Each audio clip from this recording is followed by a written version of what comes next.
I'm Ian Taylor, lone parent since my wife Beth died 2 years ago. Trying to bring up my children, Susie and Rachel. It's never been easy, far from it. But fortunately, Jan, my neighbour, has a daughter in the same class as one of mine, and she takes them to and from school. Jan's been great. I don't know what I'd do without all of her help. I mean, the kids' grandparents don't live local and we've no other relatives. But now I've put our lives together at risk. It all started when I lost my job as a mechanic a couple of months ago.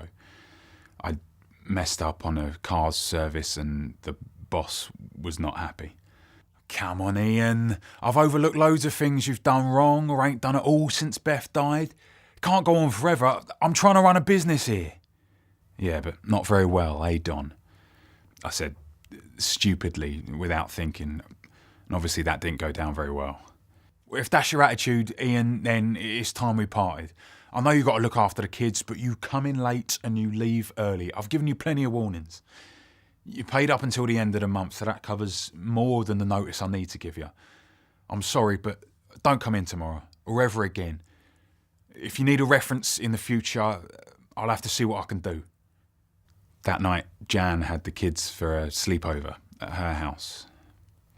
I don't normally drink, well, not much since I married Beth and we had the children, but that night I sat in the local pub and I got drunk.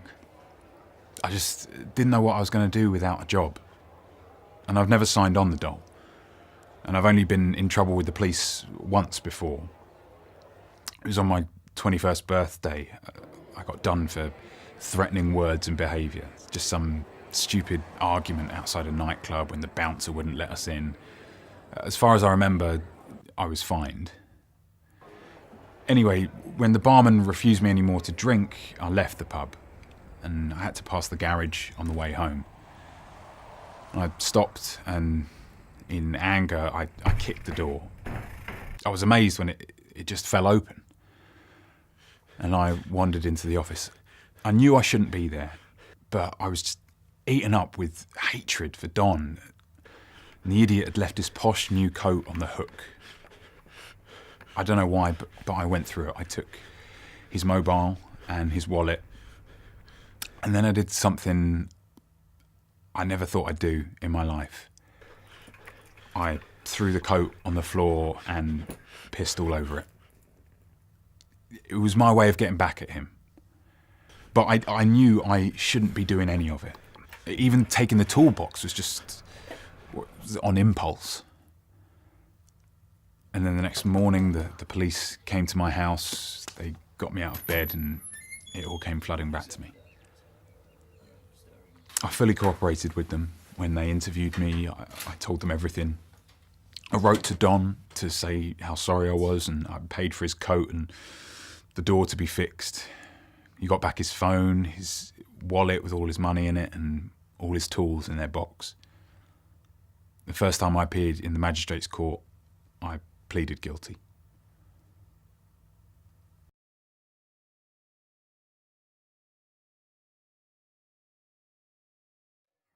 So the guideline for non-domestic burglary applies in this case.